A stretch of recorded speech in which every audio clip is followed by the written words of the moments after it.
ज्या भूमीवरती 27 एप्रिल 2025ला आणि त्यानंतर डॉक्टर बाबासाहेब आंबेडकर येऊन गेले, तो कार्यक्रम जो आहे या ठिकाणी डॉक्टर बाबासाहेब आंबेडकर विश्वरत्न पदस्पर्श सेवाभावी संस्था यांनी आयोजित केलेला आहे आणि आपण सगळेजण ह्या कार्यक्रमाला या ठिकाणी उपस्थित आहात। या उपस्थितीमध्ये या भागाचे असणारे आमदार डॉक्टर किरणजी लमते म्हणून या ठिकाणी उपस्थित आहेत। आजच्या या कार्यक्रमाचे असणारे अध्यक्ष संगराज रुपवते, सुधीर साळवेजी, ज्यांच्या घरी बाबासाहेब असणारे गेले त्यांचे असणारे प्रतिनिधी या ठिकाणी रवींद्र देशमुखजी, प्राध्यापक किसन चव्हाण, विजयराव चौरे, दिशाताई पिंकी शेख, उत्कर्षाताई रुपवते आणि उपस्थित सर्व बंधूंनो, भगिनींनो आणि बालमित्रांनो,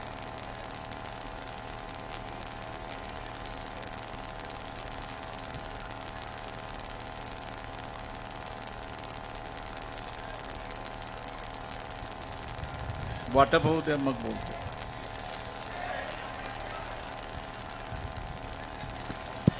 कृपया शांत बसा।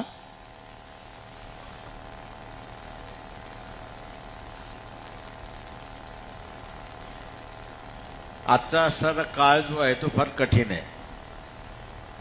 आपण सगळेजण म्हणतो की राजकारणी बिघडले,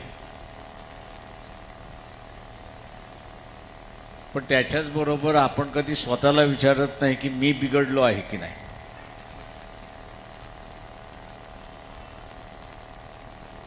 मी जर बिघडलो नसतो तर राजकारणी बिघडला नसता। मी बिघडलो म्हणून असताना राजकारण्याला संधी मिळाली बिघडण्याची। त्याच्यामुळे एकमेकाला दोष देऊन या ठिकाणी चालत नाही, अशी असणारी परिस्थिती आहे। शेवटी आपल्या इथं जुनी म्हण आहे, जसा राजा तशी प्रजा।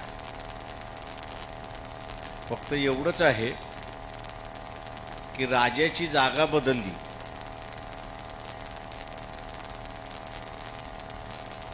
राजाची जागा बदलली, मतदार हा राजा झाला आणि मतदार हा राजा झाला असेल, तो ज्या पद्धतीने वागणार त्याच पद्धतीने त्यांनी निवडून दिलेला प्रतिनिधी वागेल। त्याच्यामध्ये बदल काही नाही। त्याच्यामुळे असणारं आज अनेक जण बऱ्याच गोष्टींबाबतीत या ठिकाणी बोलत असतात आणि चिंताही व्यक्त करत असतात। तेव्हा ही जी चिंता आहे या चिंतेच्या संदर्भातच मी आपल्याशी या ठिकाणी बोलणार आहे। चिंता कोणाची आहे तर पहिल्यांदा असणारं या देशामधल्या बेरोजगारांची।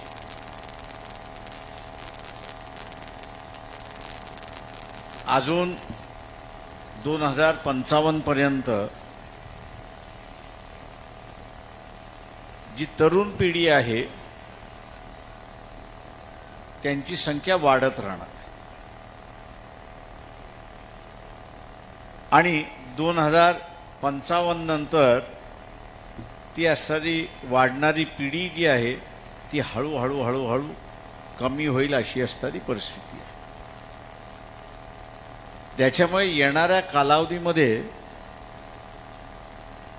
बेरोजगारी जी आहे ती बेरोजगारी ही मोठ्या प्रमाणात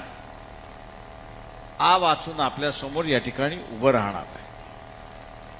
आजची जी परिस्थिती आहे ती परिस्थिती मला वाटतं इंग्लंडमध्ये ज्यावेळेस मार्गरेट थॅचर ही पंतप्रधान होती, 10 वर्षासाठी होती. आणि तिच्याही लक्षात आलं की आपण नोकऱ्या काही देऊ शकत नाही,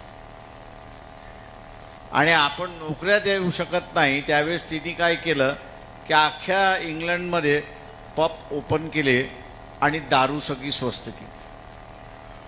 तिने पब उघडले, म्हणजे दारूची दुकानं आपल्या भाषेत म्हणायचं, त्यांच्या भाषेत ते पब म्हणतात.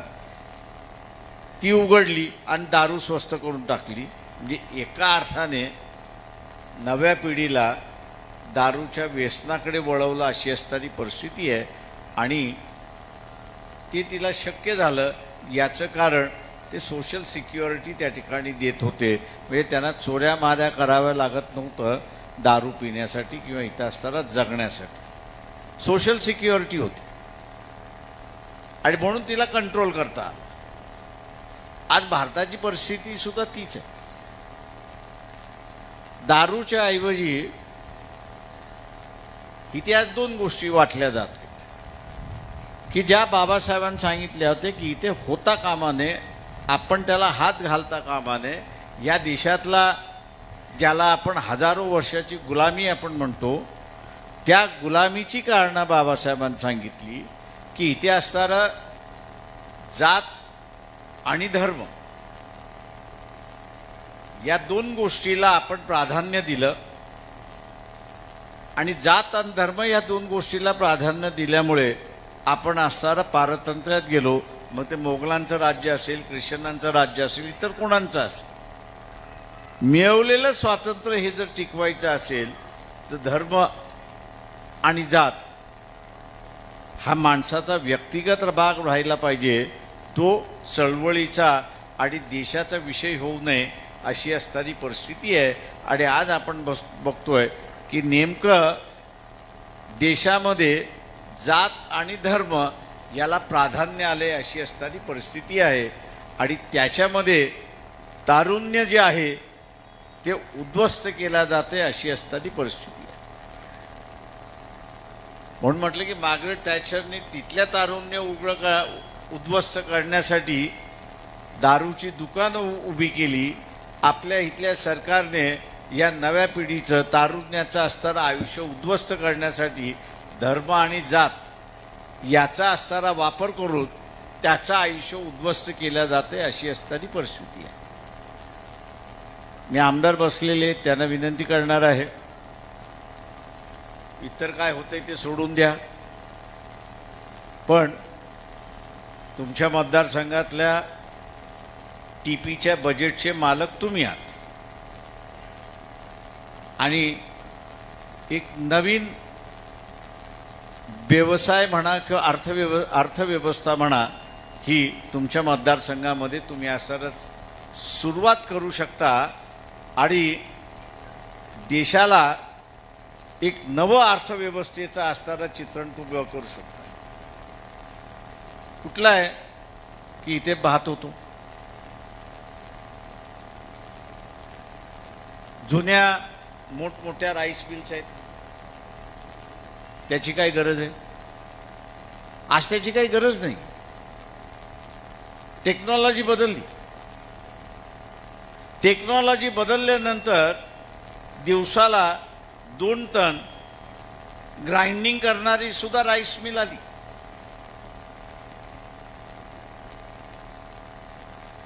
गावागावामध्ये या राईस मिल तुम्ही उभ्या केल्या तर रोजगारही तिथे उपलब्ध होतो. आणि ग्रामीण भागामध्ये ज्याची आज कमतरता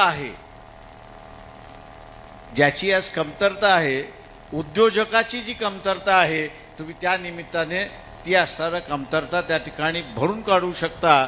आणि या देशामधलं एक नवं आयाम आपण सुरुवात करू शकता, हे एक लक्षात घ्या. मी आपल्यासमोर याच्यासाठी मांडलं की तुम्हाला मान्यता घेण्यासाठी महाराष्ट्र शासनाकडे जाण्याची गरज नाही. तुम्हाला स्वतःहून असणारं ते करता येतं आणि ते आपण करावं. आणि या महाराष्ट्राला रोजगार निमित्त एक नवं मॉडेल आपण असं उभं करावं ही माझी आपल्याला सर विनंती आहे.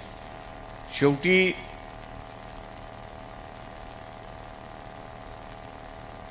तंत्रज्ञान सुद्धा जे आहे, टेक्नॉलॉजी ही सुद्धा जी आहे, हे तुमच्या गरजेनुसार तुम्हाला करावं लागतं.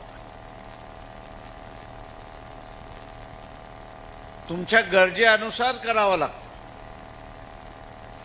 आज विदेशामध्ये रोबोट आले. विदेशामध्ये रिबोट का आले? तर माझं एक उदाहरण देतो तुम्हाला. 95-96 ते 2003 पर्यंत मला अनेक वेळा असणारं अमेरिकेला किंवा असणारं जिनिवाला जावं लागायचं युनायटेड नेशनच्या बैठकींना. माझ्याबरोबर 15-15, 20-20 जण असायचे.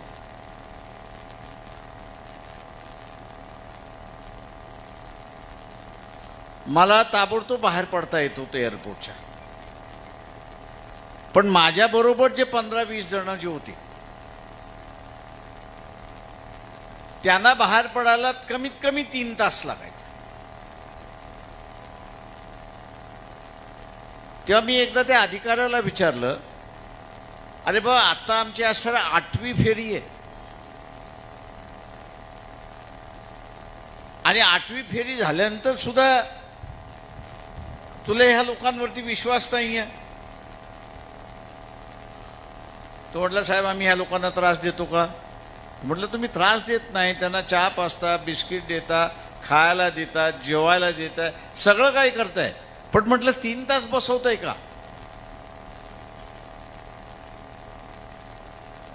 किंवा 3 तास तुम्ही बसवताय का? म्हटलं ह्याचं तर मला कारण सांगा. ते म्हटले, खरं कारण सांगू खोटं कारण सांगू? ते म्हटले, खोटं कारण सांगायचं असेल तर आम्हाला बॅग तपासायला त्यांची वेळ लागली. तर म्हटलं त्यांच्या बॅगेमध्ये काही नसेल, पुस्तकं आहेत, अमुक असतील, कपडे असतील, लत्ते असतील, दुसरं काही नसणार आहे. आणि म्हणून ते म्हटलं खोटं नाही बोल, खरं सांगतोय. आम्ही फक्त तुमच्याबरोबर येणारे जे लोक आहेत त्यांना थांबवत नाही, तर आम्ही उरलेल्यांना सुद्धा थांबवतो. म्हटलं का? ते असं म्हणाले की आमच्या इथे असणारं तरुण पिढी आता कमी होत चाललेली आहे. आमच्याकडे आता असणारा वयोवृद्धांची संख्या वाढत चाललेली आहे आणि तरुण पिढीची संख्या कमी होत चाललेली आहे. हे येणारे सगळे तरुण आहेत. म्हटलं होय. आम्ही खात्री करतोय की याच्यापैकी एक जण पाठीमागं ठेवू नये, राहू नये. तर म्हटलं एक जण राहिला तर फरक काय होणार आहे? तेव्हा तो म्हटला, एक जण असं उभा राहिला,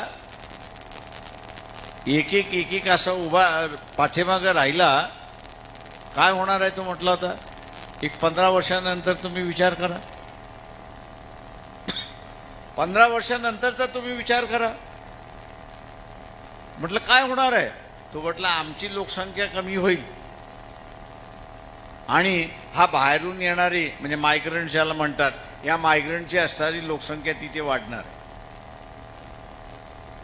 मायग्रंटची लोकसंख्या वाढणार आहे. उद्या राज्य कोणाचं होणार?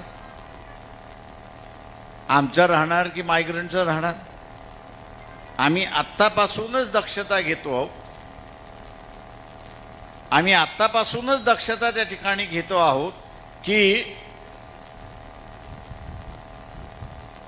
हा जो बाहेरून येणारा आहे इथे स्थायिक होणार नाही, तर आमची जनता हिच्यावरती राज्य हे बाहेरच्या लोकांचं होईल. म्हणजे राजे ते होतील आणि आम्ही नोकर राहू, अशी असणारी परिस्थिती आहे, ती आम्हाला नको आहे. आज त्यांच्याकडे माणसं कमी आहेत आणि त्यांच्याकडे माणसं कमी असल्यामुळे ते काम करण्यासाठी त्यांना आता माणसं पाहिजे. म्हणून ते माणसं घेत नाहीयेत, तर ते कृत्रिम माणूस त्या ठिकाणी तयार करता येत आहेत की ज्याला रॉबोटिक आपण असं म्हणतो, आणि त्या रॉबोटिकच्या मार्फत ते आपलं असणारं काम करतात, अशी असणारी परिस्थिती आहे. त्यांच्या गरजेप्रमाणे त्यांनी टेक्नॉलॉजी डेव्हलप केली. आज आपली गरज काय आहे? आपली गरज अशी आहे की आपल्याकडे असणारा प्रचंड मोठ्या प्रमाणात लेबर फोर्स आहे, काम करणारा वर्ग फार मोठ्या प्रमाणात आहे आणि हा काम करणारा वर्ग हा मोठ्या प्रमाणात असल्यामुळे तुम्हाला त्याच पद्धतीची असणारी व्यवस्था ही निर्माण करावी लागेल आणि ती व्यवस्था आपण केली तर इथला अनएम्प्लॉयमेंटचा जो इश्यू आहे, बेरोजगारांचा जो प्रश्न आहे, तो प्रश्न आपण असताना या ठिकाणी सोडवू शकतो. आज 200 टनाची दिवसाची असणारी राईस मिल ही 2 टनाच्या असणाऱ्या मिल बरोबर आपण असताना बसवलं तर किती कुटुंब आपण बसवतो आणि किती माणसं आपण तयार करतो? 100 माणसं 100 गावामध्ये आपण बसवतो आणि ते एका नव्या अर्थव्यवस्थेमध्ये त्या ठिकाणी बसतात आणि स्वतःच्या उद्योगाला लागतात. पण त्याच्याच बरोबर चालवण्यासाठी जे इतर माणसं लागतात त्यांनाही तो मजुरी देतो, अशी असणारी परिस्थिती आहे. आणि आपल्याला आत्ताच्या व्यवस्थेमध्ये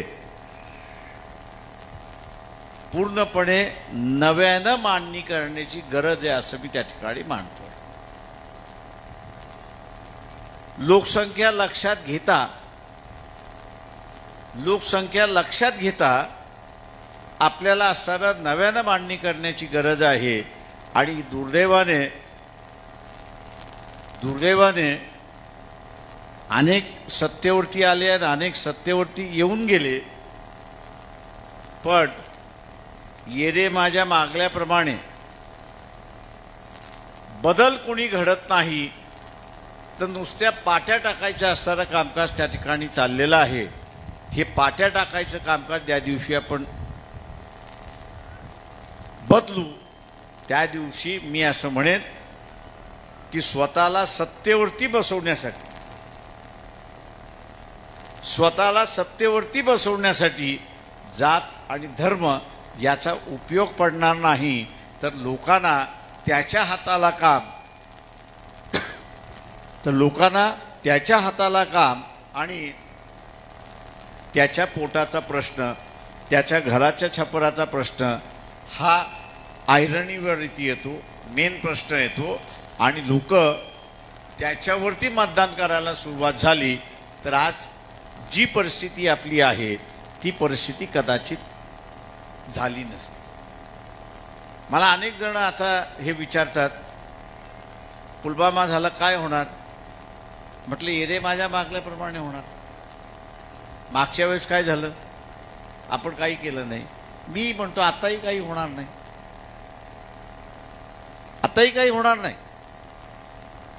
टीव्हीवरनं, सोशल मीडियावरनं, यूट्यूबवरनं लोक हे झालं पाहिजे, ते झालं पाहिजे असं म्हणत असतात, परंतु हे सरकार काहीच करणार नाही.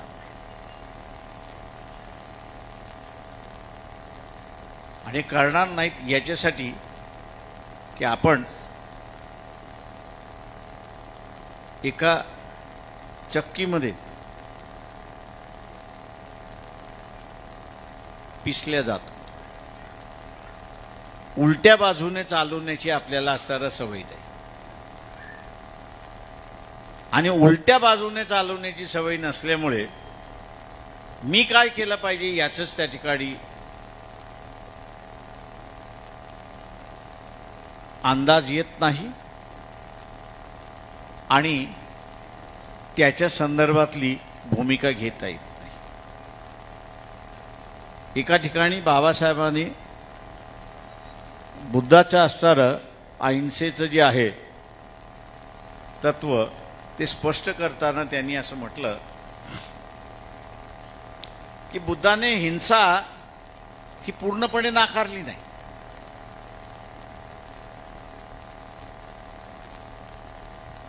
पण बाळासाहेब असं म्हणाले की बुद्धाला समोर धरूनच त्यांनी असं म्हटलं की हिंसा करायची असेल तर 2 गोष्टींची आवश्यकता आहे.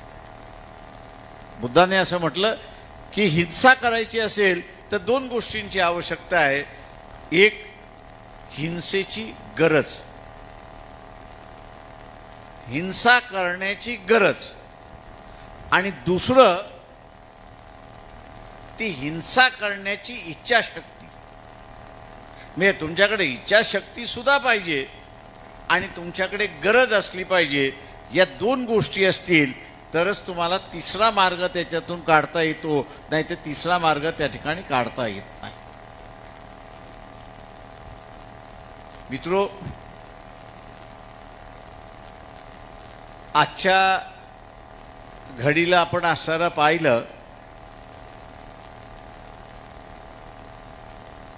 तर लहान पोरं सुद्धा काही वेळेस एखादा त्रास देत असेल, एकदा दोनदा सहन करतो,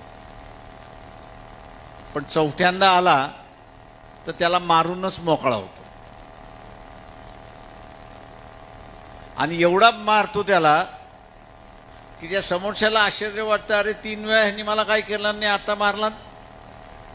आणि जी भीती बसते त्या भीतीमुळे तो पुन्हा कधी त्याच्या नादी लागत नाही, अशी असणारी परिस्थिती. त्याच्यामुळे काही कारवाई करताना तुम्हाला कारवाई सुद्धा विचारपूर्वक त्या ठिकाणी करावी लागते. आणि म्हणून मी म्हणालो की तुमच्या मनामध्ये कितीही असेल या सरकारने पाकिस्तानच्या विरोधात कारवाई करावी, या सरकारकडे ती कारवाई करणारी इच्छाशक्तीच नसल्यामुळे, गरज जरी असली इच्छाशक्ती नसल्यामुळे काही होणार नाही, अशी असणारी परिस्थिती आहे. मी आपल्या सगळ्यांना पुन्हा असणारी एक गोष्ट या ठिकाणी सांगणार आहे की वेळ आलेली आहे एका प्रश्नाचे उत्तर देण्याची, की त्याच्यावरनं आपण कुठे आहोत हे आपल्या लक्षात येईल. एक मिनिटाच्या वरती त्याला वेळ लावायचा नाही, तो उत्तर स्वतःलाच द्यायचं आहे, दुसरं कोणाला द्यायचं नाही. का तो आपल्याशीच निगडीत, म्हणजे व्यक्तिगत निगडीत हा असणारा प्रश्न आहे. आणि तो म्हणजे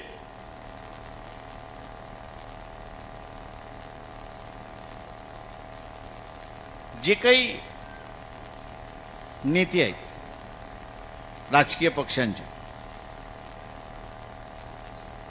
एका मिनिटात उत्तर द्यायचं कोणावरती तुमचा विश्वास आहे.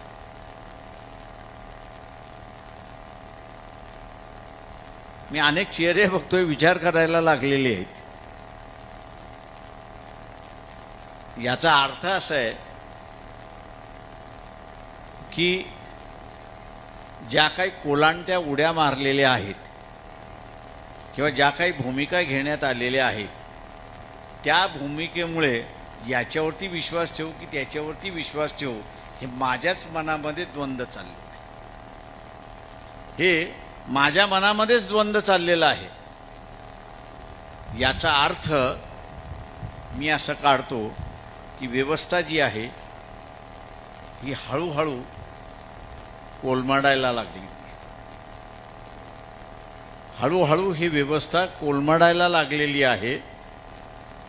पूर्णपणे अजून माझा विश्वास गेलेला नाही आणि पूर्णपणे माझा विश्वास बसलेला नाही.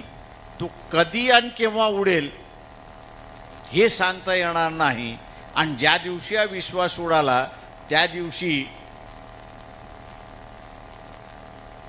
बाबासाहेब जसं म्हणाले होते की a nation without a statesman, एक राष्ट्र नेत्याच्या बिना किंवा एक राष्ट्र पक्षाच्या बिना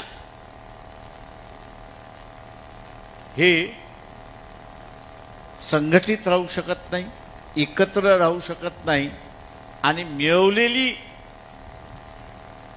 सत्ता जी आहे किंवा स्वातंत्र्य जे आहे तेही अबाधित राहील का, याच्याबद्दलची असणारी शंका त्यावेळेस व्यक्त करण्यात आली. आत्ताचा जो धोका आहे तो वेगळा धोका आहे.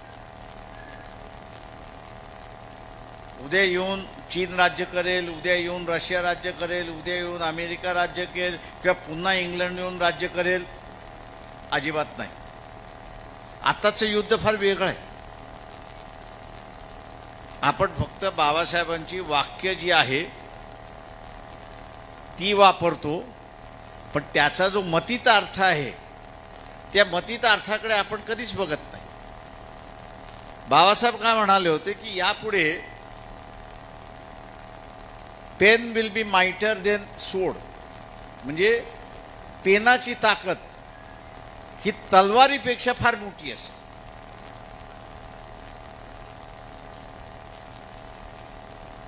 जे पेनाची ताकद म्हणजे लिखाणाची ताकद, शब्दांची ताकद, मांडणीची ताकद ही तलवारीपेक्षा मोठी असतात. आणि घटना समितीमध्ये त्याचा भारतावरती परिणाम होऊ नये म्हणून त्यांनी त्यावेळेसच्या असणाऱ्या सगळ्या घटना समितीतल्या सदस्यांनी सांगितलं होतं या देशाची अर्थव्यवस्था या देशाची अर्थव्यवस्था ही कशी असावी त्याचा आराखडा आपण असताना आखला पाहिजे.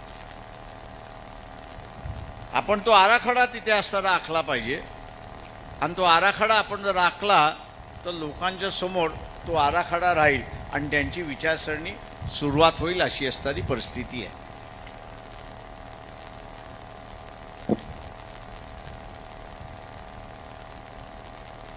आता इथे बरेच सरकारी अधिकारी आहेत, वेगवेगळे अधिकारी आहेत.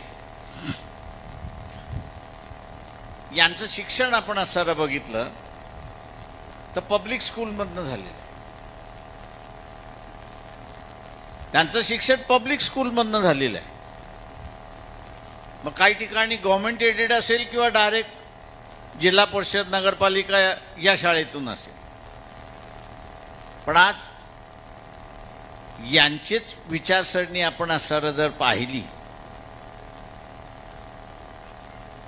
तर पब्लिक स्कूलला कंडेम करणारे किंवा पब्लिक स्कूल नालायक आहे म्हणणारे हे पहिल्या रांगेमध्ये आणि स्वतःच्या असणाऱ्या मुलांना पब्लिकपेक्षा प्रायव्हेट स्कूलमध्ये घालणारे मोठ्या प्रमाणात अशी असणारी परिस्थिती आहे. म्हणजे याची प्रगती झाली पब्लिक स्कूलमधनं. म्हणजे ज्याच्यामधनं त्याला ज्ञान मिळालं, ज्याच्यामधनं त्याला डिग्री मिळाली, ज्याच्यामधनं त्याला नोकरी मिळाली, ज्याच्यामुळे तो घर बांधू शकला, ज्याच्यामुळे तो असताना खाऊन पिऊन सुखी झाला, त्याला तो कंडेम करायला लागला आणि स्वतःच्या मुलाला खाजगी शाळेमध्ये टाकायला लागला आणि म्हणायला लागला की ही व्यवस्था फारच चांगली आहे, ही व्यवस्था फारच चांगली आहे. प्रायव्हेट सेक्टर हे जसं ताकदवर झालं, प्रायव्हेट सेक्टर जसं ताकदवर झालं तर ह्या ताकदवर झालेल्या सेक्टरला पुन्हा काबूमध्ये घेण्यासाठी यांनीच पेरेंट असोसिएशन सुरुवात केलं की न केलं. कशासाठी केलं तर ज्या फिया लावल्या जात आहेत त्या आम्हाला परवडत नाही. ज्या फिया लावल्या जात आहेत त्या आम्हाला परवडत नाही आहेत. म्हणजे आयुष्यामधलं कॉन्ट्रडिक्शन हे असताना समोर येतं की स्वतःची प्रगती पब्लिक स्कूलमधनं, स्वतःची प्रगती ही पब्लिक स्कूलमधनं, पण माझी विचारसरणी पब्लिक स्कूल नंतर काय होते तर प्रायव्हेटायझेशन. माझी विचारसरणी ही प्रायव्हेटायझेशन होते. हा बुद्धिबळाचा खेळ असं मी त्या ठिकाणी मानतो. हा जो आहे बुद्धिबळाचा खेळ आहे. आत्ताच्या असणाऱ्या ह्याच्यामध्ये बाबासाहेबांनी जे म्हटलं की उद्या पेनाची ताकद त्या ठिकाणी चालेल, तेव्हा तुमच्या मेंदूवरती काबा, तुमच्या मेंदूने विचार काय केला पाहिजे, तुमचा मेंदू ह्यांनी कसला पुरस्कार केला पाहिजे ही सांगणारी यंत्रणा आता जिवंत झालेली आहे. आणि या झालेल्या यंत्रणा ज्या आहेत या यंत्रणा आज तुम्हाला डिक्टेट करतात. तुम्ही स्वतःला नाही डिक्टेट करत आहात. तुम्ही स्वतः ठरवत नाहीयेत की हे माझ्यासाठी चांगलं आहे की वाईट आहे. एका बाजूला खाजगीकरण मागतो आणि दुसऱ्या बाजूला मी असं म्हणतो की आरक्षण सुद्धा असलं पाहिजे. एका बाजूला खाजगीकरण सुद्धा मागतो आणि दुसऱ्या बाजूला मी आरक्षण जरी मागतो, म्हणजे माझीच कुठेतरी स्पष्टता नाही. कसली स्पष्टता नाही तर शासनाचा रोल, गव्हर्नमेंटचा रोल हा नेमका काय असावा? मदतगारीचा रोल असावा की नियंत्रण करणारा रोल असावा? म्हणजे मदतगार करणारा रोल असला पाहिजे की नियंत्रण करणारा रोल असला पाहिजे, याच्यामध्येच आपण निर्णय घेऊ शकलेलो नाही. मग तो आरक्षणवादी वर्ग असेल किंवा इथला असणारा शेतकऱ्यांचा वर्ग असेल किंवा इथला शेतकऱ्यांना, हे दोन मोठे सेक्टर आहेत असं मी त्या ठिकाणी मागतो. असंतोष या दोन्ही सेक्टरमध्ये झाला तर तुम्हाला देशभर असंतोष त्या ठिकाणी दिसतो. म्हणजे जे काही आता टॅरिफच्या संदर्भातला असणारा अमेरिकेने जो प्रश्न उपस्थित केला आहे, त्यांची मागणी काय आहे? त्यांची मागणी आहे की ॲग्रिकल्चर सेक्टर हा जो म्हणजे कृषी सेक्टर जे आहे हे आमच्या मालासाठी तुम्ही खुलं करा. म्हणजे आमच्या इथं जे काही पिकल्या जाते, आमच्या इथं जे काही पिकल्या जाते ते आता आम्हाला भारतीय बाजारामध्ये विकण्याची खुली परमिशन तुम्ही दिली पाहिजे. ही खुली परमिशन दिली पाहिजे.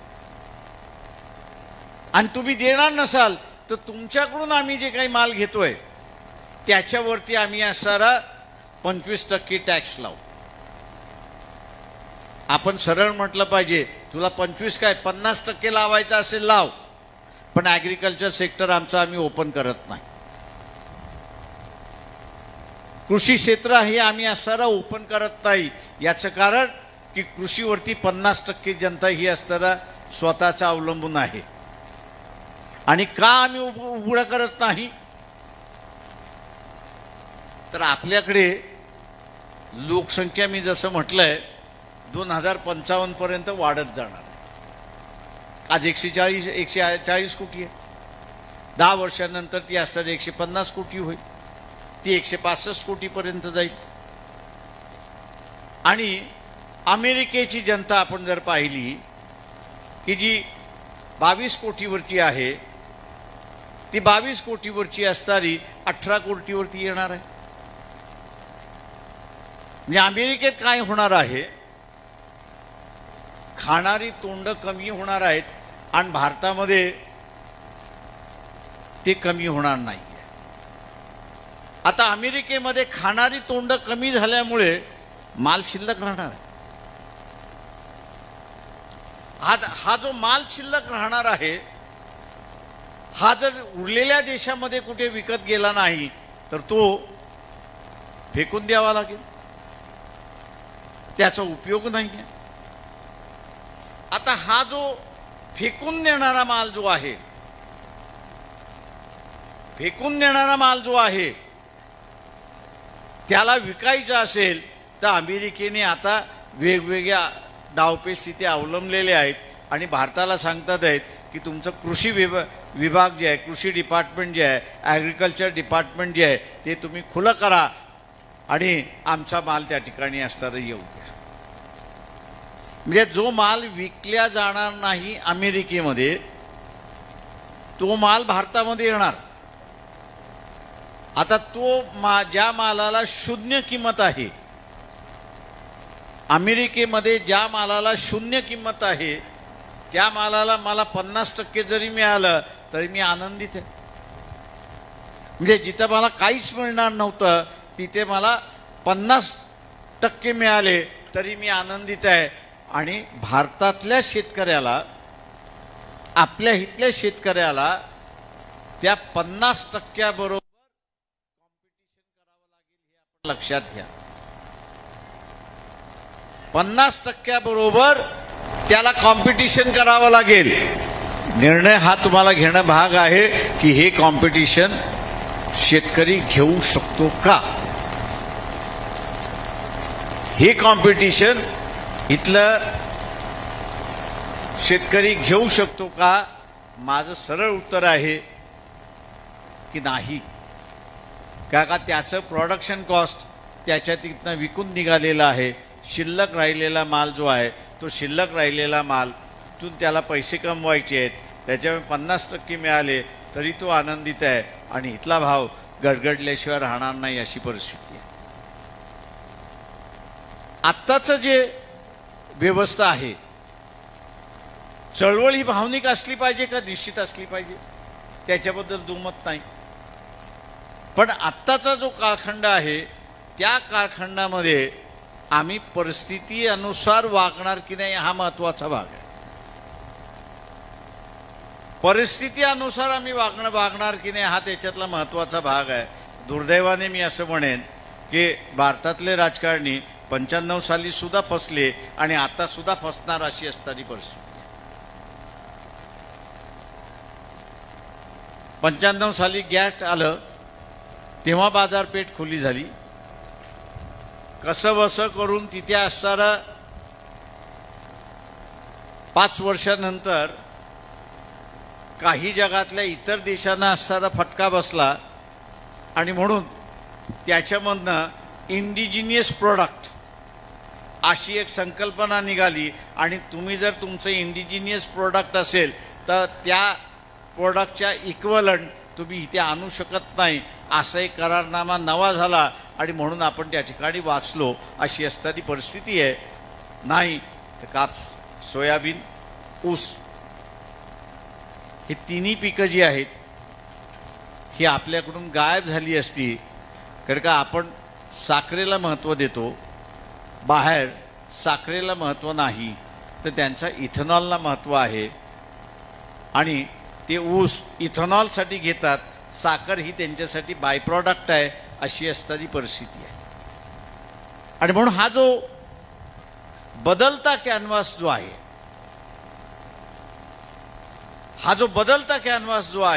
तो बदलता कॅनव्हास आपल्याला असणारं लक्षात घेऊन उद्याची असणारी व्यवस्था ही निर्माण केली तर आपण असणारं या ठिकाणी टिकू शकतो.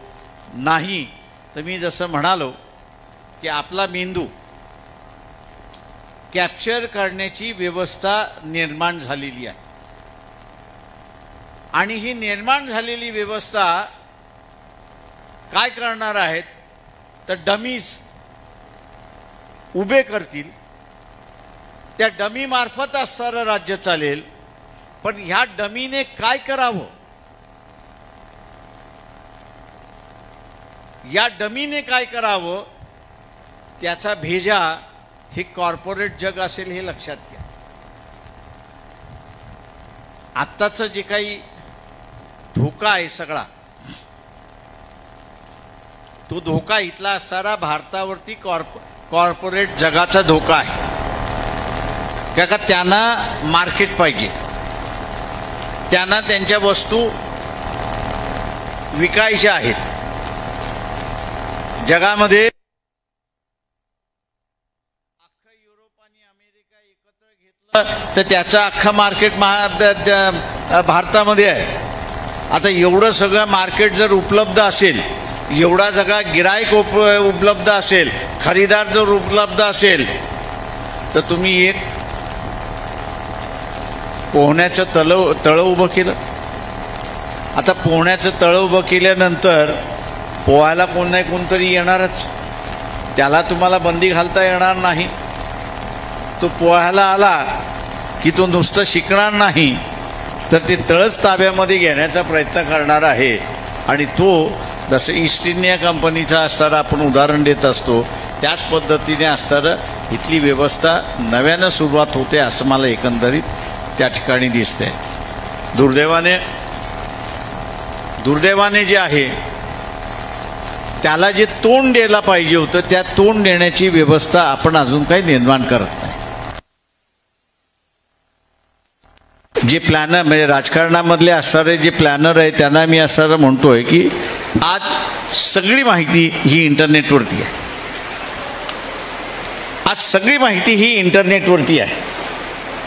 कुठला देश येत्या 5 वर्षामध्ये कृषीचं नुसतं उदाहरण घेतलं तर कुठली कुठली पिकं घेणार आहेत, त्याचा असणारा प्रोडक्शन किती होणार आहे, त्याची माहिती आपण असणारा आपल्या शेतकऱ्याला दिली आणि त्याच्यामुळे उद्याचा असणारा बाजार कसा राहील हे त्याला जर आपण असणारा समजावून सांगितलं तर तो त्या पद्धतीने इथे शेती करायला सुरुवात करेल आणि एका दृष्टीने आपल्याला वाचता येईल अशी असणारी परिस्थिती आहे.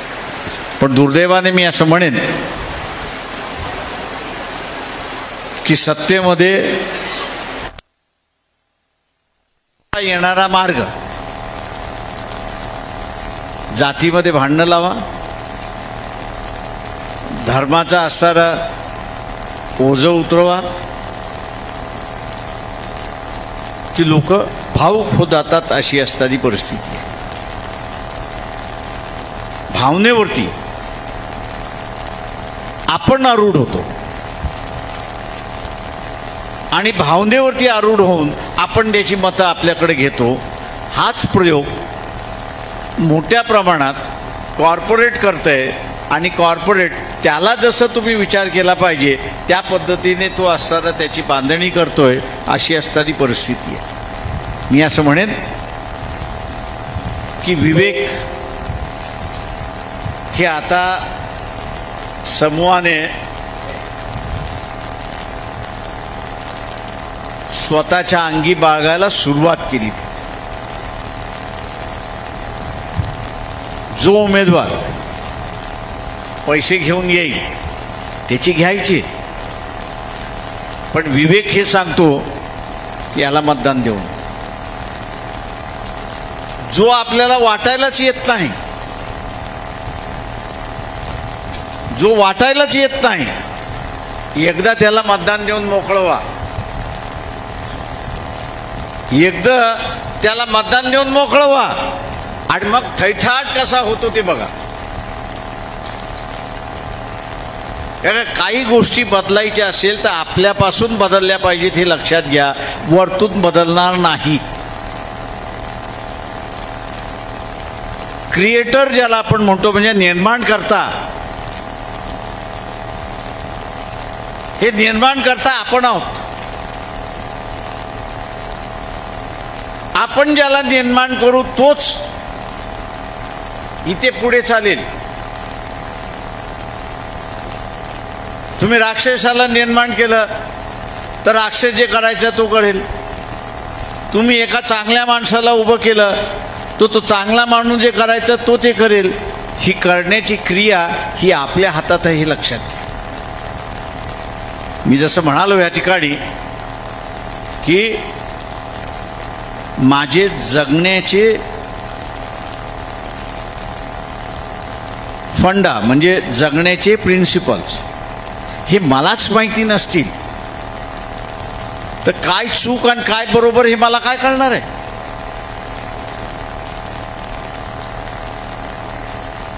माझे जगण्याचेच मुद्दे जर मला कळत नसतील, त्याचं तत्व मला कळत नसेल, ते तत्व जर मला कळत नसेल तर मग काय बरोबर आणि काय चूक हे मी कशावरती बघणार.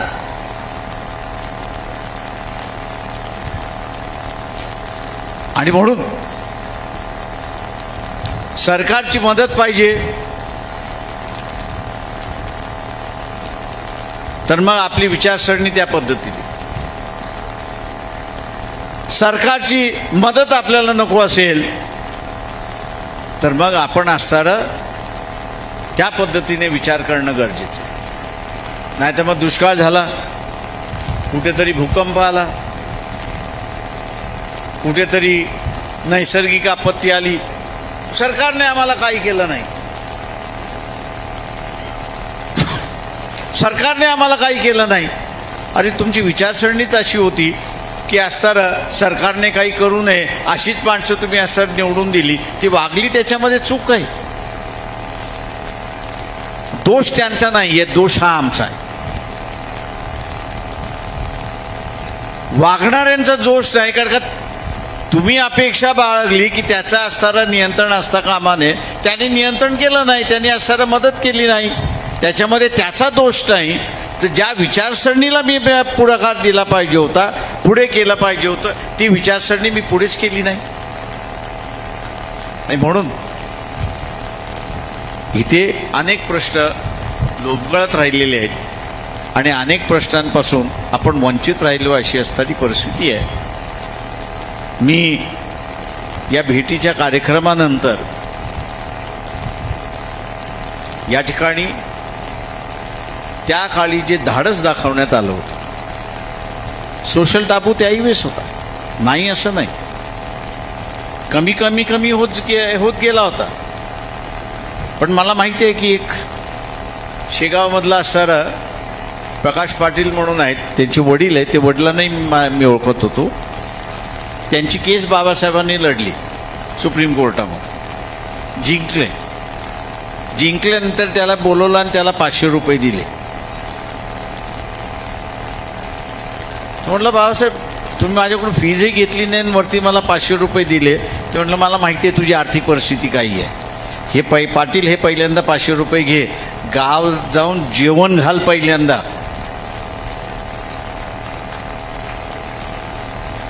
तो म्हटलं जेवण कशाला घालायचं, जेवण ह्याच्यासाठी घाल, नाही तर तुझ्यावरतीच बहिष्कार घालतील अख्खं गाव. का कुणाची तरी जमीन तू बळकावल्या मिळत. 80 एकर जमिनीचा तो वाद होता. त्या 80 एकर जमिनीचा असणारा प्रकाश पाटील जे होते त्याच्या वडिलांची असणारी ती मालकीची झाली.